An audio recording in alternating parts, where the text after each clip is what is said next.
Hey guys, John from ProTech. We just sat down with some teenagers. What do they think of technology? What's their screen time? How are they utilizing it? And what can adults do well to help them form healthy mindsets and boundaries around the topic of technology? This is part number 1. We sat down with some fellas. Check this out. I know you guys a little bit, but tell us about yourself. I'm Evan, and I'm in 9th grade. I'm Seth, and I'm a freshman. I'm 15. 15? Oh yeah, your age. I'm 15.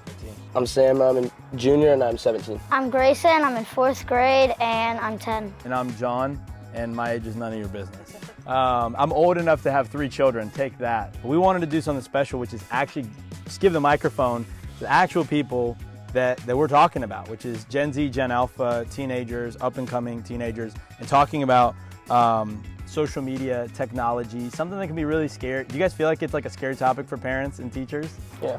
Yeah. For parents Yeah. and teachers, yeah. Give your best impression of like a parent or a teacher talking about social media or technology. It takes up too much time. Takes up too much time? It's because of that dang phone. That's a that good dang quote. That's a good phone. quote. Because of that dang phone. Yeah, we gotta break it. Break it. One thing I hear a lot is it takes up all your creativity. Oh, it takes up your creativity. Sucks it out. Yeah. But if you would just put a crayon on paper, man, your brain You're would good. just be, good. we'd be working, you know? What about you guys? Why aren't you doing something actually important? Whoa! Why aren't you doing something actually important? And your response in your head is? It is important. There you go. When I was finishing high school, smartphones were like really just coming out. And one of my main experiences with technology is that all school I like failed art because it was like drawing and cutting, and I'm terrible at all of that. And so I kind of grew up going to school thinking, well, I'm not creative, I'm not an artist. But then when I graduated high school, I got my first MacBook Pro, downloaded Photoshop. Now I realize I actually am creative. I just didn't have the right tools and the right medium for my creativity. Let's hear just in general, like how do you like think of like an average day from sports to friendships to school to family even, like how do you use technology? Just like off the top of your head, how do you use technology? Usually every time I pick my phone up, it's to check a message or check the time. Yep, so communication, Yeah. checking up on So information. like a text or like a snap or some sort of communication usually when I pick my phone up. Yep. I normally use technology to keep up with my friends. I use it also for sports as well. So like I'll watch film on like other teams, maybe like if I'm playing a certain team Yep. and there's film on them, or just watching, you know, pro sports or anything, just learning from all of that and stuff and applying on your it. phone. Yeah, and a lot of things that I've learned for my sport has come from social media and stuff.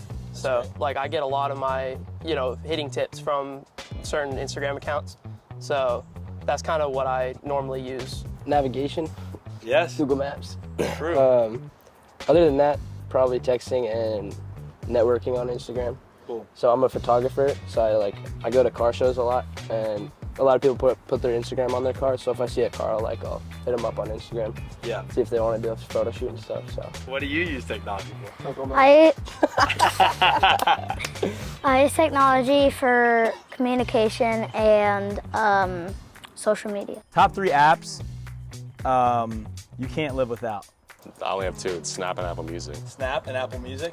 I would say Snapchat, Instagram, and Apple Music. Okay. Instagram, Spotify, and Google Maps. Spotify. Let's go, baby. Let's go, dude. I'm also Google Maps. I can't believe are y'all driving yet? Okay. That will be added to I would be so lost without Google Maps. I use Apple Maps because it syncs up with my Apple Watch. What apps? Spotify, YouTube, and Twitch. Spotify supremacy. 3 versus 2. It's not, you know? Let us know as you're watching. Are you an Apple Music or Spotify team, household, or organization? Eric Phillips has an Apple Music subscription, so that's what I use. Yeah. There's a right or wrong answer. Oh, okay. Spotify's right. Okay. Man, for the people. You guys have talked a lot about how social media technology kind of relates to your careers someday. Like, I think that would be something that's surprising. 20 years ago even, people are thinking about getting into cars. They're not necessarily correlating photography or YouTube, certainly with athletics. What are some of your couple ideas for like a dream job? I want to start my own sports announcing business. kind of like Barstool and Dave Portnoy with what he started, but like I want to have like my own sports brand. Anything related to Major League Baseball, really. It doesn't really matter like if I'm playing or not. I would just want to be associated with Major League Baseball in some type of way. I can't decide between being like a photographer / content creator or being like a mechanic or an engineer at some big car company. Yeah. I can't really decide between being a content creator or a basketball player. Basketball or content creator. I think a lot of times adults view like social media as like this separate part of life. And I wonder what you guys think of this statement that really social media and technology are not separate parts of life. They're just integrated kind of with each part of life. Like, yeah, Huddle. Imagine someone trying to get recruited without Huddle right now. Yeah, Right. like I use NCSA, so that's a big part of my recruiting because I get a lot of following from college coaches from that. Yep. So I wouldn't be able to touch bases with nearly as many college coaches without it. Something we've talked about before in Parent ProTech, a specific person is like Bronny, like LeBron James Jr. How, whether we like it or not, whether he's good enough or not, he's going to make it in the NBA. You know, like LeBron James Jr. will be in the NBA. He's an okay player. He's a good player. Before he even was a college D1 recruit, though, he was making money with FaZe Clan playing Fortnite. And that's just a lot of the world that like we live in. Talk about that idea of like social media being a separate thing versus like a part of life. Is that what you guys feel like from adults sometimes? Like, or is it that they talk about it as like a negative separate part, or how do you guys see it? I think you can definitely find success in it. There's a lot of stuff that you can do to not only promote your own brand, but like find success in the world through social media platforms. I feel like it definitely could be a separate thing, but as long as you have the drive for something, you can make social media integrate with anything. Like, if you're into cars, you can make social media integrate with cars. If you're into baseball, you can make it integrate with baseball. If you're into basketball, you can make it integrate with basketball. I feel like it's so, like, there's no solid form of social media. Like, it's almost like it's a liquid state. You can make it into anything. I think a lot of adults and people like they don't understand social media with like, oh, it's just gonna like get in your way of doing something that you really want to do. Whereas like if you really treat it the way it is, then you can put it in definitely like a positive effect in your life, and it could promote you a lot with what you're doing. Yeah. What would you say, Grayson? I think parents and like other people that don't normally do it think that it's a waste of time. Yeah. And more of don't see the value in it that there is. Like they don't see the potential that Yeah. that there is. Yeah. Let's talk about some of the downsides though, because I think all of us know that we've all experienced that there can be negative aspects to the internet. I mean, even for me, one of the first, at the time it was like the first massively multiplayer game. It was a game called World of Warcraft. I mean, it's still around, but at the time it was like, it was kind of like how Fortnite was in terms of like just, it was the game kind of. And I almost failed 9th grade because of it. I was too sucked into that. Now, that wasn't necessarily had anything to do with social media. And so I think even that's something to point out that, like you said, social media and gaming and all these things.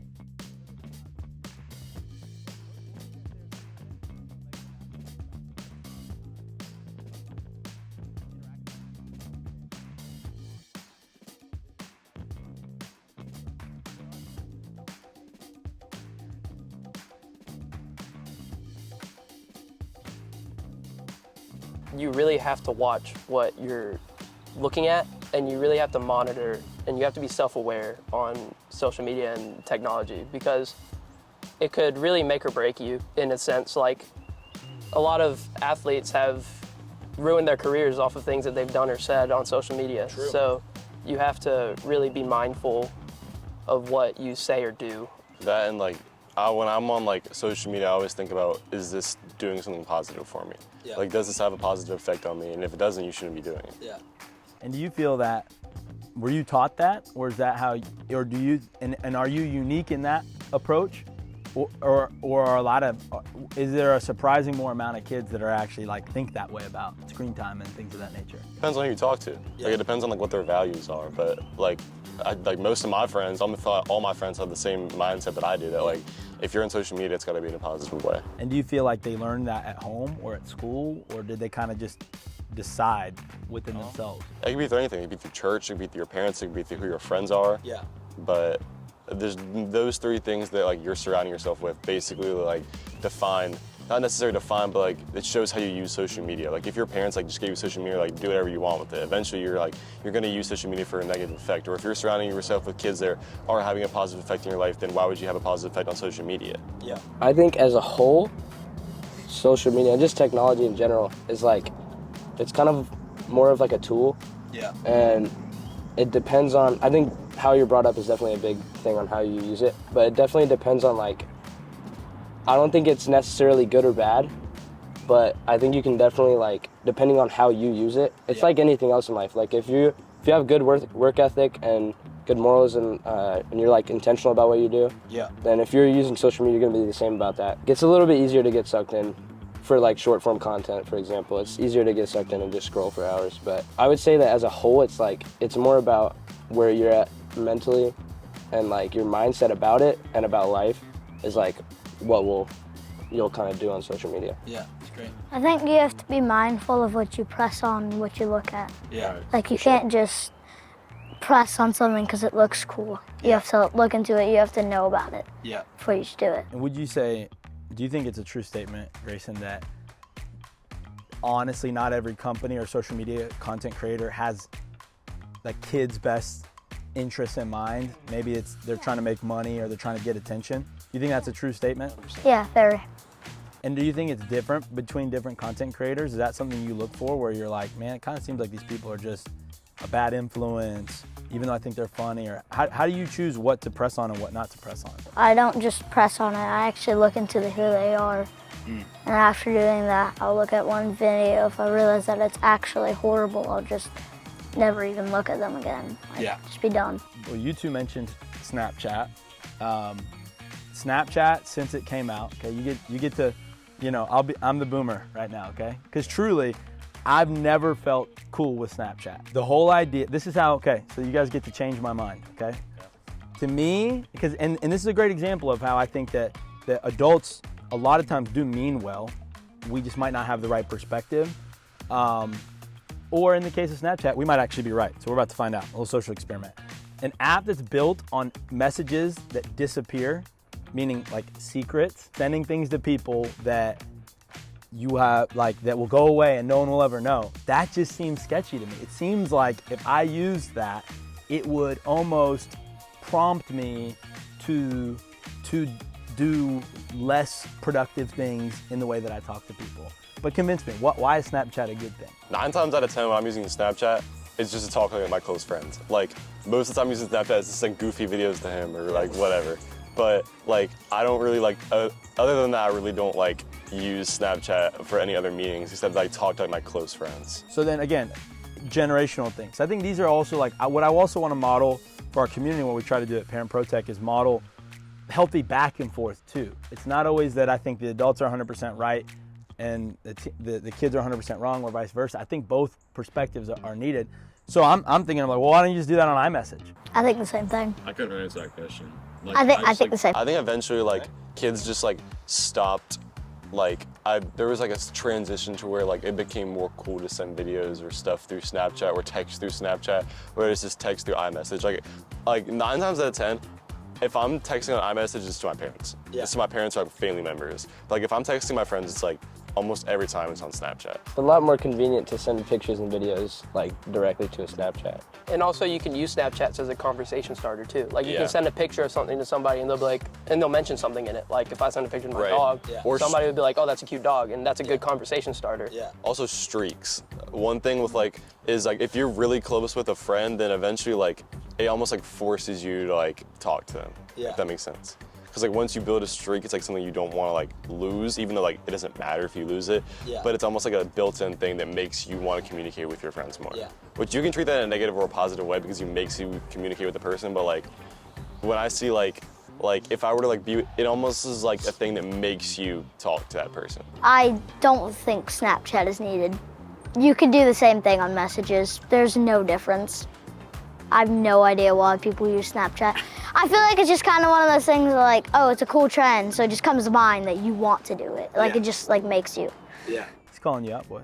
Even as you guys talk though, I think about how Instagram DMs, which I'm on, Instagram's the thing I use most, has vanish mode, you know, and so I think that that's even part of why parents and teachers adults can tend to have such a fear about phones and social media because it feels like there's more opportunity for bad than good sometimes. What do you guys think? Where's the balance there? Like, how do you make sure that you're using technology as a healthy part of your life versus as a time waster or setting yourselves up for danger? Like, what would be if you were in a court case pleading on behalf of technology, screen time, etc., how would you say it?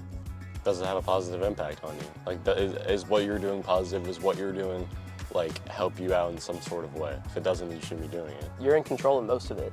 So you can either control it in a good way or a bad way. And I can't speak for everyone, but I know everybody in this circle here is using social media in a good way, and they're using it to impact their lives in a positive way and not a negative way.